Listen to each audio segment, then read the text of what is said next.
नमस्कार दोस्तों, स्वागत है आप सभी का पाथफाइंडर पर। जैसा कि आपको मालूम है, हम लोग आपके लिए यूपीएससी का एक डेडिकेटेड क्रैश कोर्स रन कर रहे हैं on the platform of pathfinder. और उसी क्रैश कोर्स में एक बहुत ही ज़्यादा इंपॉर्टेंट टॉपिक आज हम आपके साथ शुरू करने वाले हैं, जिसका नाम है ऑल गवर्नमेंट स्कीम्स, यानी कि जितनी भी सरकारी योजनाएं जो कि पिछले एक साल में रिलीज़ करी गई हैं 2020, प्रिसाइजली बात करें जून 2020 से लेकर के जो मई 2021 तक की जितनी भी सरकारी योजनाएं होंगी उनको आपके साथ डिस्कस किया जाएगा। तो इस पर्टिकुलर गवर्नमेंट स्कीम्स में आपके साथ जो हम अब डिस्कस करने वाले हैं दैट इज़ सेट नंबर 1, जो कि आपके सामने अब पेश किया जा रहा है। प्रिसाइजली बात करें, इस पर्टिकुलर वीडियो में जो हम डिस्कशन करने वाले हैं वो 3 मंत्रालयों की स्कीम्स को कवर करी जाएंगी। सबसे पहले आपके साथ हम डिस्कस करेंगे MHRD, एक मंत्रालय जिसका कि अब नया नाम रख दिया गया है मिनिस्ट्री ऑफ एजुकेशन, यानी कि शिक्षा मंत्रालय। इसके बाद आपके साथ हम बात करेंगे कौशल विकास और उद्यमिता मंत्रालय की जो स्कीम्स है, ministry of skill development and entrepreneurship. And ultimately हम बात करेंगे 2 स्कीम्स जो कि वित्त मंत्रालय के द्वारा पिछले इस साल में रिलीज़ करी गई हैं। ऑल्सो शुरू करने से पहले बताना चाहूँगा, क्योंकि देखिए किसी भी मंत्रालय की बहुत सारी स्कीम्स होती हैं जो कि पुरानी भी चल रही होती हैं। हमारा फोकस यहाँ पे रहने वाला है उन स्कीम्स पे जो कि पिछले एक साल में रिलीज़ करी गई हैं, यानी कि जो पिछले एक साल में करंट अफेयर्स में रही हैं उनके बारे में हम बातचीत आपके साथ यहाँ पर करने वाले हैं। सो चलिए स्टार्ट करते हैं सेट नंबर 1 को। मेरा नाम है अनिरुद्ध। इस लेक्चर की PDF को और मेरे अन्य लेक्चर्स की PDF को आप लोग डाउनलोड कर सकते हैं यहाँ पर दिए गए टेलीग्राम चैनल के ऊपर से। ऑल्सो शुरू करने से पहले बताना चाहूँगा, क्योंकि ये क्रैश कोर्स पर्टिकुलरली 2021 के लिए डेडिकेटेड है, उसी चीज़ को ध्यान रखते हुए हमने पाथफाइंडर की एक डेडिकेटेड टेस्ट सीरीज़ भी शुरू करी है जिसको कि आप सब्सक्राइब कर सकते हैं। इसमें ध्यान दीजिएगा, एवरी मंडे टू सैटरडे 12:30 बजे आपके लिए टेस्ट कंडक्ट करवाए जाते हैं और ये अलग अलग चीज़ों से आपके क्वेश्चंस को पूछा जाता है और ये सारे के सारे क्वेश्चंस हमारे द्वारा ही तैयार किए गए हैं। लेकिन ये टेस्ट सीरीज़ एक लॉग्ड टेस्ट सीरीज़ है। इसको आपको अगर अनलॉक करना है तो आपको ये वाला कोड यूज़ करना होगा, दैट इज़ ANI UPSC।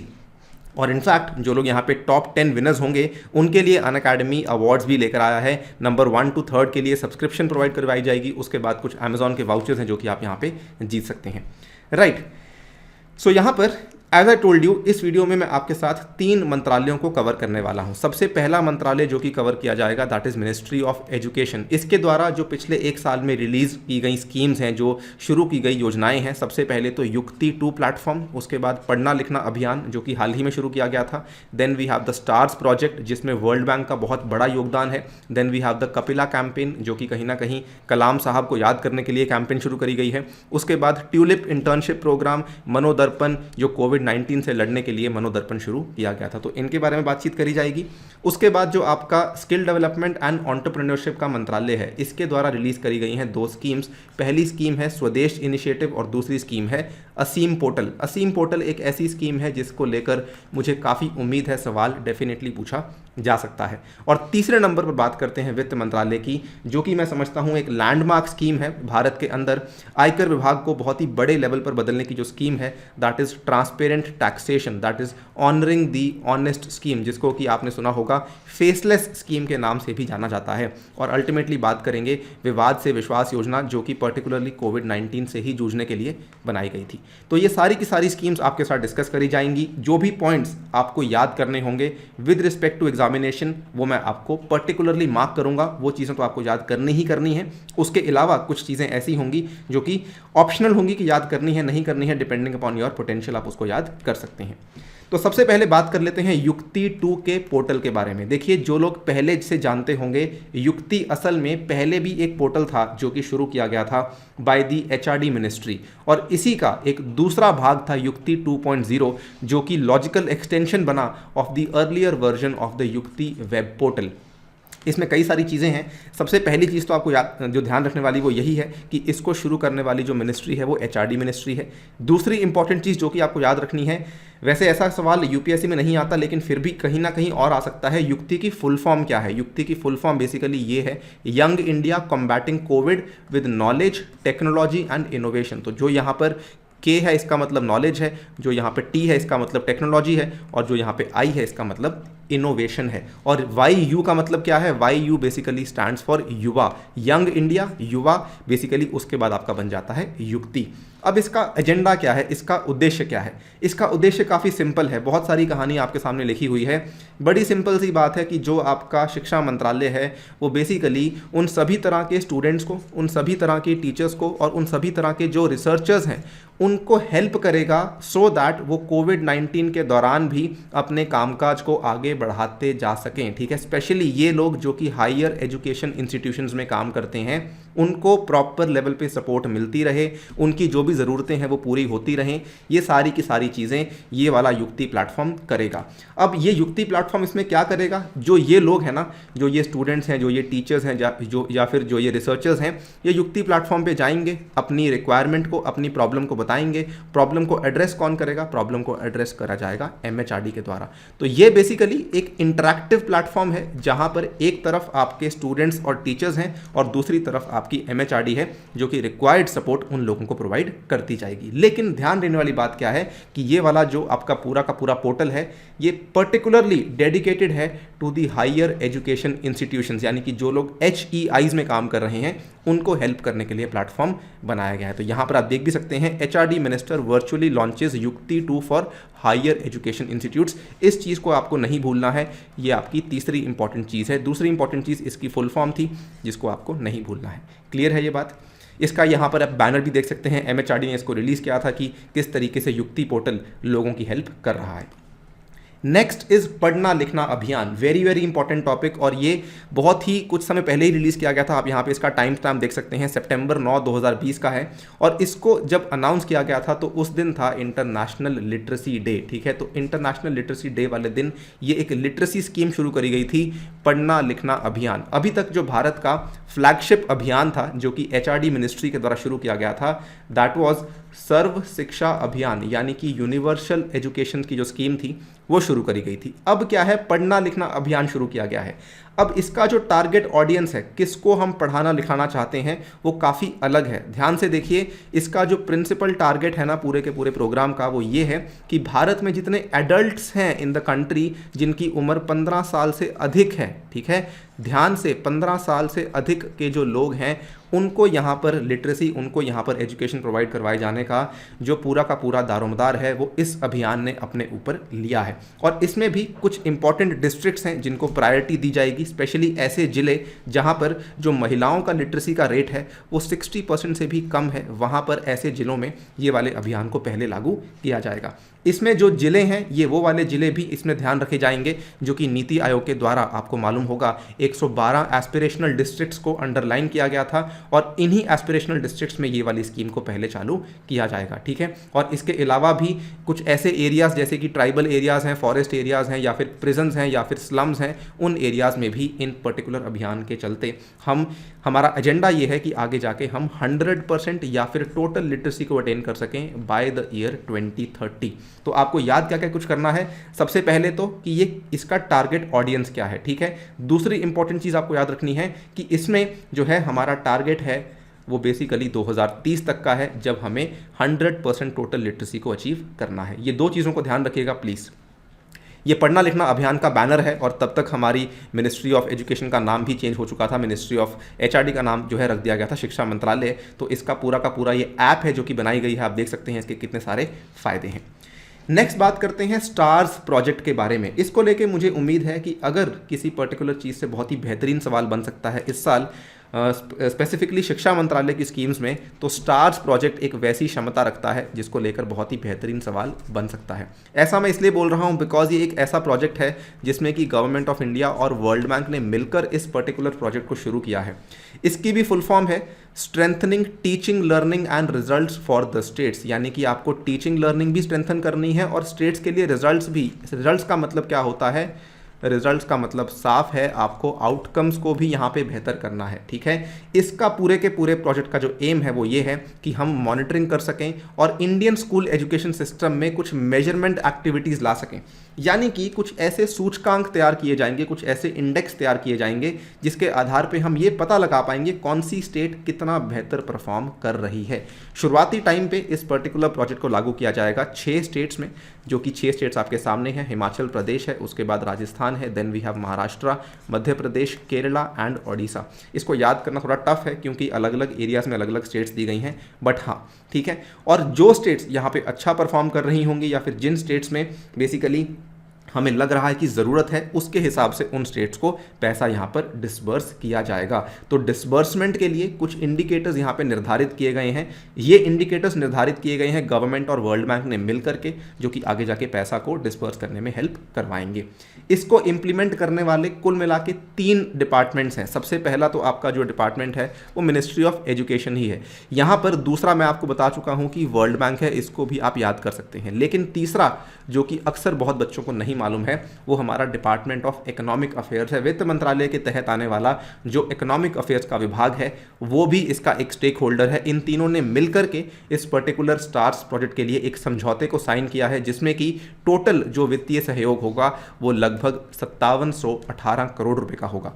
और इसमें वर्ल्ड बैंक कितना पैसा दे रहा है? अप्रॉक्सीमेटली 3700 करोड़ का जो पैसा है वो वर्ल्ड बैंक के ही द्वारा दिया जा रहा है। बचा हुआ 2000 करोड़ का जो पैसा है वो यहाँ पर कौन देंगे? वो पार्टिसिपेटिंग स्टेट्स के द्वारा दिया जाएगा। ठीक है, तो सेंट्रल गवर्नमेंट की तरफ से पैसा नहीं दिया जाएगा। 3700 करोड़ जो है वो एक तरीके से सेंट्रल गवर्नमेंट ही लेकर आई है वर्ल्ड बैंक से बातचीत करके। बचा हुआ पैसा स्टेट्स के द्वारा यहाँ पर प्रोवाइड करवाया जाएगा।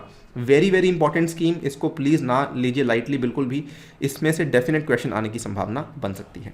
नेक्स्ट बहुत ही सिंपल सी स्कीम है, कपिला कैंपेन है, और जैसा कि इसका नाम है कैंपेन है ये, ठीक है। तो ये एक तरीके से एक अभियान है, एक जागरूकता का अभियान है जो कि शुरू किया गया है, और इसको कलाम साहब का जन्मदिन होता है 15 अक्टूबर 2020 को। उस दिन इसको लॉन्च किया गया था by the union government. Again हमारी मिनिस्ट्री ऑफ एजुकेशन के द्वारा ही, जो हमारे एजुकेशन मिनिस्टर हैं उन्होंने ही इसको लॉन्च किया था। कपिला का भी एक फुल फॉर्म है, उसको भी देख लीजिए, Kalam program for intellectual property literacy and awareness. ठीक है, ये है कपिला कैंपेन। इसको समझ लेते हैं कैसे बना हुआ है ये। देखिए कलाम, ठीक है, उसके बाद प्रोग्राम, उसके बाद आई, उसके बाद एल, उसके बाद ए। ठीक है, तो Kalam program for intellectual property literacy and awareness. Bharat में आपको मालूम होगा आईपीआर को लेके बहुत कम लिटरेसी है, बहुत कम जागरूकता है, और इसीलिए भारत कहीं ना कहीं रिसर्च में बाकी देशों से थोड़ा सा पीछे है। केवल इतना ही नहीं, अगर हम रिसर्च कर भी लेते हैं ना तो हम उसको पेटेंट नहीं करवाते हैं, जो कि प्रॉब्लम है, और यहीं पे बाकी लोग बाजी मार जाते हैं, बिकॉज बाकी देशों में इंटेलेक्चुअल प्रॉपर्टी को लेके जागरूकता का स्तर काफ़ी ज़्यादा है। इसी चीज़ को यहाँ पे बढ़ाने के लिए हमने शुरू किया है कपिला कैंपेन। इनफैक्ट आपको ध्यान होगा भारत के द्वारा अब एक आईपीआर पॉलिसी भी अनाउंस कर दी गई है। उसका उद्देश्य भी यही है कि भारत में आईपीआर को लेकर जागरूकता जो है तेज़ी से बढ़ाई जा सके। कैंपेन को लॉन्च किया गया था अभी हाल ही में, 89th बर्थ एनिवर्सरी थी, अक्टूबर 15, 2020। आपको बता चुका हूँ हमारे जो पूर्व प्रधानमंत्री राष्ट्रपति रह चुके हैं डॉक्टर APJ अब्दुल कलाम, उनकी बर्थ एनिवर्सरी पे इसको शुरू किया गया था। राइट, क्लियर है ये बात। कैंपेन का जो काफ़ी सारे एम्स हैं उसको आप यहाँ पे देख सकते हैं कि इंटेलेक्चुअल प्रॉपर्टी को लेके हमें अवेयरनेस को शुरू करना है, हमें एक क्रेडिट कोर्स लेकर आना है आईपीआर में। क्रेडिट कोर्स क्या होता है? आपने अपने कॉलेज में, स्पेशली जो लोग इंजीनियरिंग करते हैं उनको मालूम होगा कि कोर्सेज के क्रेडिट्स आपको पूरे करने होते हैं। आपको कहा जाता है कि जी इस सेमेस्टर में आपको 40 क्रेडिट पूरे करने हैं। हर कोर्स के किसी के 2 हैं, किसी के 3 हैं, ऐसे हर कोर्स के क्रेडिट्स होते हैं जो कि आपको पूरे करने होते हैं। किसी के 4 क्रेडिट्स भी होते हैं। तो ऐसे क्रेडिट कोर्सेज को शुरू किया जाएगा सो दैट जो बच्चे हैं वो बाध्य हो जाएं ऐसे कोर्सेज को पूरा करने के लिए। इसके अलावा आईपी प्रोटेक्शन और inventions originating from the students and faculties of HEIs को भी हमें एनेबल करना है, ताकि लोग अपनी इन्वेंशन को प्रोटेक्ट कर सकें। उनको ये मालूम हो कि अगर हमने कुछ इन्वेंट कर दिया है तो हमें जो है उसको आगे जाके पेटेंट भी करवाना चाहिए, उसमें हमारा ही फायदा है। ठीक है, तो ये सारे के सारे काम कपिला कैंपेन यहाँ पर कर रही है। Coming to the next important scheme, that is tulip internship program. ये भी काफ़ी इंटरेस्टिंग स्कीम है, और ये इंटरेस्टिंग इसलिए बन जाती है बिकॉज इसको लागू करने वाले जो मंत्रालय हैं वो 2 मंत्रालय हैं। सबसे पहले तो आपका एक मंत्रालय MHRD ही है, लेकिन दूसरा मंत्रालय आपका जो शहरी मामलों का मंत्रालय है, ministry of housing and urban affairs, इन्होंने मिलकर के इस इंटर्नशिप प्रोग्राम को शुरू किया है। ये भी काफ़ी इंपॉर्टेंट है क्योंकि ऐसा पहली बार किया गया है कि 2 मंत्रालय इस टाइप की स्कीम को शुरू कर रहे हैं। अब ये शुरू क्यों किया गया है? आपको मालूम होगा भारत में हमने स्मार्ट सिटीज़ के प्रोग्राम को शुरू किया था, ये सन 2015-16 के आसपास की बात है। रिमेंबर, स्मार्ट सिटीज़ के प्रोग्राम को और बेहतर तरीके से लागू करने के लिए अब सरकार एक नया प्रोग्राम लेकर आई है कि हम जो लोग फ्रेश अंडर ग्रेजुएट्स होते हैं, जो फ्रेश ग्रेजुएट्स होते हैं, उनको हम अर्बन लोकल बॉडीज़, जिनको कि हमने 74th अमेंडमेंट के तहत एस्टैब्लिश किया था, वहाँ पर इनको इंटर्नशिप करने के अपॉर्चुनिटीज़ देंगे सो दैट वो वहाँ पर से सीख सकें और वहाँ पर से सर्टिफिकेट ले सकें, सो दैट वो नए आइडियाज़ को वहाँ पर ला सकें, एंड जिसके चलते हम अपने स्मार्ट सिटीज़ के प्रोग्राम को और बेहतर तरीके से लागू कर सकते हैं। प्रोग्राम की फुल फॉर्म है, अगेन जो ट्यूलिप है उसका फुल फॉर्म है the urban learning internship program. तो काफ़ी सिंपल है, अर्बन लर्निंग का इंटर्नशिप प्रोग्राम है जो कि शुरू किया गया है दोनों मंत्रालयों के सहयोग से, ठीक है, महुआ एंड MHRD यानी कि MOE। ट्यूलिप प्रोग्राम जो है it is open to only Indian citizens who graduate from the UG program and they can apply within 18 months from graduating. इस चीज़ को प्लीज़ ध्यान रखिएगा कि केवल जो है भारतीय नागरिकों के लिए ही ये वाला प्रोग्राम अवेलेबल है, और ये वाला जो प्रोग्राम है आप अप्लाई कर सकते हैं विद इन 18 मंथ्स। तो अगर कुछ ऐसे बच्चे हैं जो कि इंटरेस्टेड हैं ULBs में काम करने के लिए, उनके लिए एक जागरूकता वाली चीज़ भी है कि आप यहाँ पर ये काम कर सकते हैं, ठीक है। Next and the last scheme from the ministry of education, ये इतनी खास नहीं है, हालांकि ये काफ़ी खास बन गई थी ड्यूरिंग कोविड-19 पैंडमिक, लेकिन अब इसका रेलेवेंस उतना नहीं रहा है, बट बिकॉज इसको रिलीज़ किया गया था इसलिए हम डिस्कस कर रहे हैं, इस पर सवाल आने के चांसेस बहुत ही कम हैं इसमें। लेकिन एक खास बात भी है, MHRD ने इसको लॉन्च किया था, नाम है मनोदर्पण, और इसको लॉन्च किया गया था हमारे फ्लैगशिप आत्मनिर्भर भारत अभियान के चलते।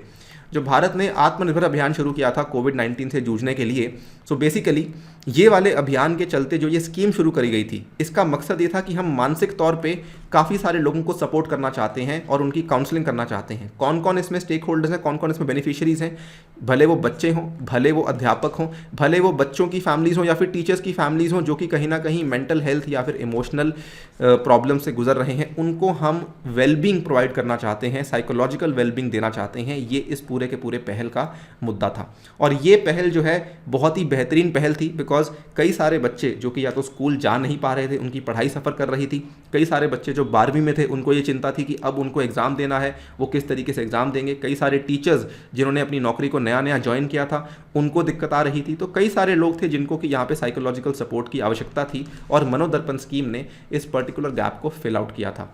मनोदर्पण स्कीम में कई सारे यहाँ पे दिशा निर्देश भी दिए गए थे बच्चों के लिए, टीचर्स के लिए, फैकल्टी ऑफ स्कूल सिस्टम्स वगैरह वगैरह के लिए, सो दैट वो इस चीज़ से आसानी से जो है टैकल कर सकें। इसमें कई सारे हेल्पलाइंस के तरीके थे, वेबसाइट बनाई गई थी, उसके बाद नेशनल लेवल डेटाबेस बनाया गया था, टोल फ्री हेल्पलाइन दी गई थी, ठीक है, उसके बाद एक हैंडबुक तैयार करी गई थी कि आप किस तरीके से इस साइकोलॉजिकल इस पूरे के पूरे ट्रॉमा से गुजर सकते हैं, किस तरीके से आप इससे बेटर तरीके से इसको टैकल कर सकते हैं। इंटरैक्टिव ऑनलाइन चैट प्लेटफॉर्म था, वेबिनार्स वगैरह करवाए गए थे, काफ़ी सारी चीज़ें करी गई थी अंडर दी मनोदर्पण इनिशिएटिव। ये केवल आपकी अवेयरनेस के लिए है, वैसे इसको लेके सवाल आने के चांसेस बहुत ही कम है, अगर आएगा भी तो केवल इस चीज़ के बारे में पूछा जाएगा कि मनोदर्पण किसने लॉन्च किया था। इस चीज़ को ध्यान रखिएगा कि MHRD ने लॉन्च किया था और अंडर दी आत्मनिर्भर भारत अभियान इसको लॉन्च किया गया था। इस चीज़ को भी आपको ध्यान रखना है, राइट। चलिए नेक्स्ट हम अगले मिनिस्ट्री की तरफ बढ़ जाते हैं जो कि है कौशल विकास और उद्यमिता मंत्रालय। Very very important. इसको लेके ऐसा मान लीजिए पिछले 4-5 साल में जब से ये मंत्रालय बनाया गया है हमारे सरकार के द्वारा, UPSC का भी एक फेवरेट मंत्रालय बन चुका है। ये बहुत सारे सवाल इससे से पूछे जाते हैं। इनफैक्ट MOSD इतना ही ज़्यादा इंपॉर्टेंट है कि मेंस में भी बहुत सारे सवाल इस पर्टिकुलर मंत्रालय से पूछे जा चुके हैं। तो सबसे पहले बात करते हैं स्वदेश इनिशिएटिव के बारे में। स्वदेश इनिशिएटिव को लागू करने वाले 3 मंत्रालय थे, ठीक है। सबसे पहला मंत्रालय था मिनिस्ट्री ऑफ स्किल डेवलपमेंट, दूसरा आपका सिविल एविएशन और तीसरा था आपका MEA। पूरी की पूरी कहानी को आराम से बैठ के समझ सकते हैं। बड़ी सिंपल सी बात है, आपको मंत्रालय याद करने का तरीका यहाँ बताता हूँ। हुआ क्या था, कोविड-19 के चलते कई सारे लोग ऐसे थे जो कि बाहर देश काम करते थे, जो कि विदेशों में काम करते थे, लेकिन सडनली वहाँ पे नौकरियों की तंगी की वजह से उनको भारत में वापस आना पड़ रहा था।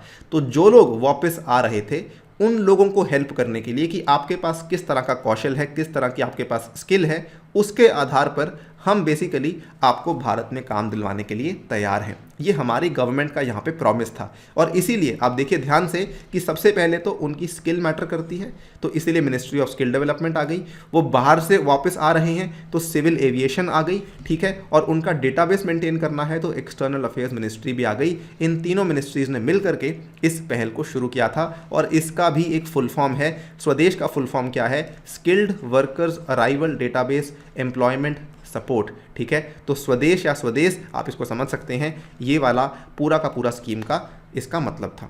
Swades initiative aims to create a database of qualified Indian citizens जो कि भारत लौट रहे हैं based on their experience and skill sets. अब ये चीज़ केवल लिमिटेड नहीं है कि केवल कोविड की वजह से ही लोग लौट रहे हैं, अदरवाइज भी लोग लौटते रहते हैं जिनको लगता है कि हमें भारत में जाके भारत को ही हेल्प करनी चाहिए, कंट्रीब्यूट करना चाहिए, तो उस चीज़ के लिए भी स्वदेश इनिशिएटिव को शुरू किया गया था।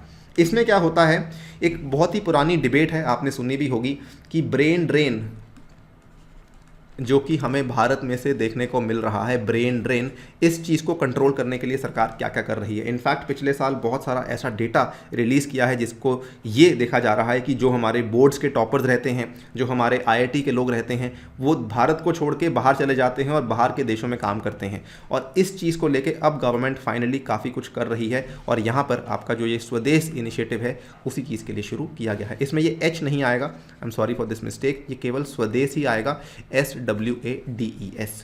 ठीक है, the database can then be referred to fulfil the demand of Indian and foreign companies, और उसके बाद कई सारी चीज़ें होंगी आपको बतानी होंगी, उसके हिसाब से आपको यहाँ पे नौकरी मिल सकती है।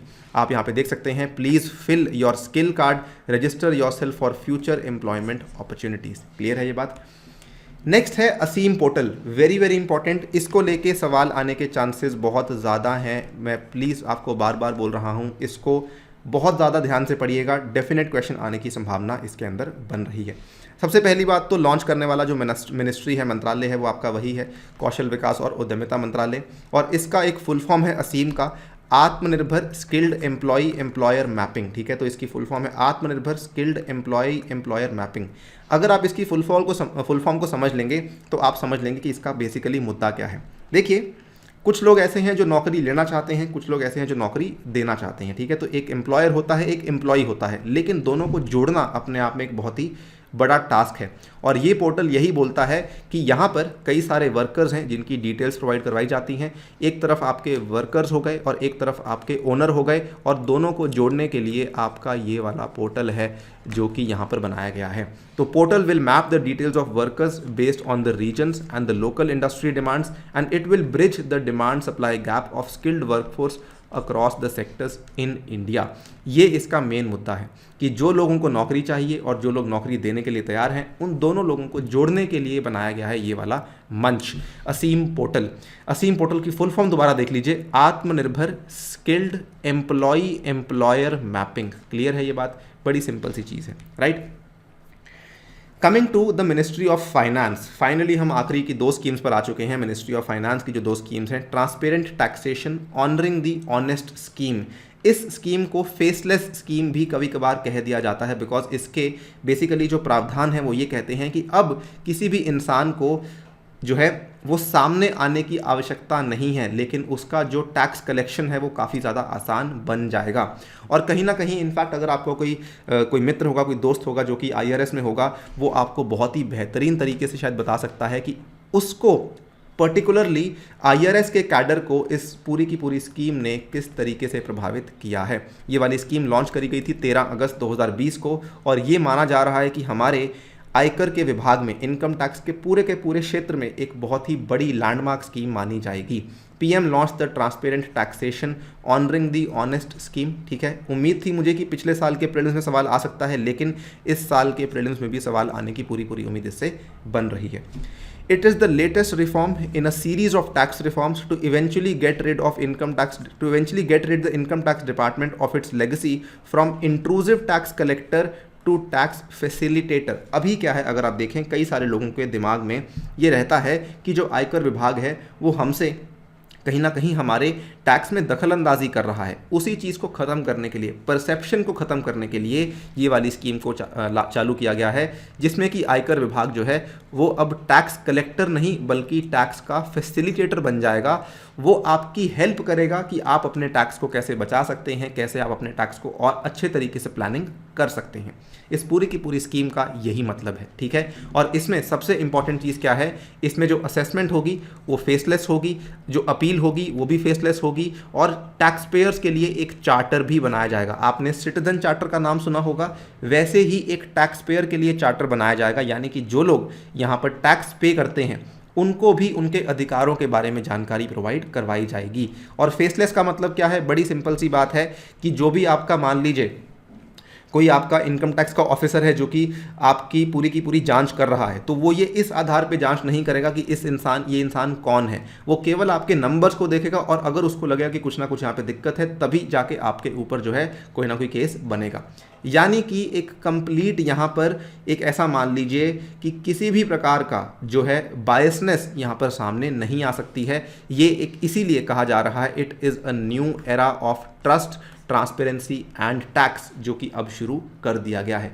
Very very important scheme. कुछ ना कुछ क्वेश्चन डेफिनेटली आएगा, 21 में नहीं आएगा तो 22 में आएगा दोस्तों, लेकिन सवाल डेफिनेटली आपसे पूछा जाएगा ही जाएगा।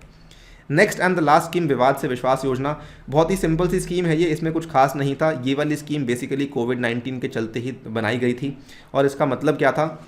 देखिए अक्सर क्या होता है कि जो भी आपके जो डिस्प्यूट्स हैं, ठीक है, वो आपको सेटल करने होते हैं बाय मार्च 31, 2020। जो भी आपका वित्तीय वर्ष चल रहा है, आपको उसके 31 मार्च तक उन डिस्प्यूट्स को सेटल करना ज़रूरी होता है, ठीक है। और अगर आप नहीं कर पा रहे हैं, मान लीजिए, तो आपको 10% की पेनल्टी पे करनी पड़ती है of the disputed tax amount. ये उस केस में है अगर आप अपने डिस्प्यूट को सेटल नहीं कर पा रहे हैं। तो पिछली बार क्या हुआ था, कोविड-19 आपको मालूम होगा कि 24 मार्च से देशव्यापी लॉकडाउन लगा दिया गया था। और उस लॉकडाउन के बाद क्योंकि ये दिक्कतें सामने आने लग गई थी, तो सरकार ने कहा कि 31 मार्च की जगह अब वो वाली जो डेट है वो आपको बेसिकली हम जून 30, 2020 तक की डेट आपको प्रोवाइड करवा रहे हैं। जून 30, 2020, not March 31, 2020। So as per the scheme, income tax disputes settled under it cannot be reopened in any other proceeding by the income tax department or any other designated authority। यानी कि जो लोग यहाँ पे already एक dispute में उलझे हुए हैं, उनको लेकर कोई और डिस्प्यूट सामने नहीं आएगा। डेडलाइन को एक्सटेंड कर दिया गया था। ये बेसिकली उन लोगों के लिए था जो कि कहीं ना कहीं किसी डिस्प्यूट में फंसे होते हैं और उनको अब लगता है कि हमारी मुसीबत और बढ़ गई है बिकॉज अब हमारे केस की सुनवाई भी नहीं हो रही है। तो ये वाली डेडलाइन को एक्सटेंड किया गया था इस पर्टिकुलर स्कीम के चलते, ठीक है। इस चीज़ को प्लीज़ ध्यान रखिएगा। स्कीम उतनी रेलेवेंट नहीं है क्योंकि ये चीज़ केवल शॉर्ट पीरियड के लिए बनाई गई थी, लेकिन आपको इसका मतलब मालूम होना चाहिए। विवाद से विश्वास यानी कि डिस्प्यूट से we are going towards trust, एक ऐसी योजना यहाँ पर शुरू करी गई थी। इस वीडियो में फिलहाल इतना ही। आगे आने वाली वीडियोस में और स्कीम्स को और मंत्रालयों को कवर करेंगे। कमेंट सेक्शन को यूज़ करिए और बताइए कि आपको हमारी कवरेज कैसी लगी। डाउट्स हैं वो भी हम मुझसे पूछिए। इंस्टाग्राम पे मुझसे आप जुड़ सकते हैं, अनिरुद्ध 15A के नाम से मेरा चैनल है, वहाँ पे जाके मुझसे पूछ सकते हैं कोई डाउट्स हैं। इसके अलावा यदि आप लोग यूपीएससी की तैयारी के लिए एक कोर्स की खोज में हैं तो अनअकैडमी आपके लिए लेकर आया है यूपीएससी सीएससी का कॉम्प्रिहेंसिव जीएस कोर्स, जिसके चलते आप अपने घर बैठकर इंडिया के टॉप एजुकेटर्स के द्वारा डेली लाइव क्लासेस होती हैं उनको अटेंड कर सकते हैं। और कई सारे बच्चों की ये कंप्लेंट होती है कि कोर्स को स्ट्रक्चर्ड कैसे किया जाए, तो ये वाला कोर्स आपके लिए वो स्ट्रक्चरिंग प्रोवाइड करता है। आपको बताता है कि ज्योग्राफी में क्या पढ़ना है, हिस्ट्री में क्या पढ़ना है, पॉलिटी में क्या पढ़ना है। इसमें दो तरह के कोर्सेज हैं जो कि अनअकैडमी आपके लिए लेकर आया है। पहला है प्लस कोर्स, दूसरा है आइकॉनिक कोर्स। और इसमें अगर आपको 10% का डिस्काउंट चाहिए स्ट्रेट अवे तो आपको ये वाला कोड यूज़ करना है अनि UPSC, ठीक है। और ये अनि UPSC कोड के चलते आप यहाँ पे देख सकते हैं डायरेक्टली आपको 10% का डिस्काउंट मिल जाएगा, ठीक है। कोई भी और कोड आपको यूज़ नहीं करना। कोई फ़ोन करके बोलता है, कुछ भी बोलता है तो उसको नहीं मानना है। यही आपका जो है एकमात्र कोड है, यही आपका सही कोड है जो कि आपको यूज़ करना है। इसके अलावा अगर आप अन्य एग्जाम्स की तैयारी कर रहे हैं, स्पेशली अगर स्टेट PCS आपका टारगेट है, तो यहाँ पर उसके भी कोर्सेज अवेलेबल हैं, लेकिन आपको इन प्राइजेस को पे नहीं करना। आप 10% का डिस्काउंट अवेल करवा सकते हैं बाय यूजिंग दिस कोड अनि UPSC, ठीक है। इसी के साथ आपसे लेता हूँ विदा। Thank you for listening, stay tuned and stay safe.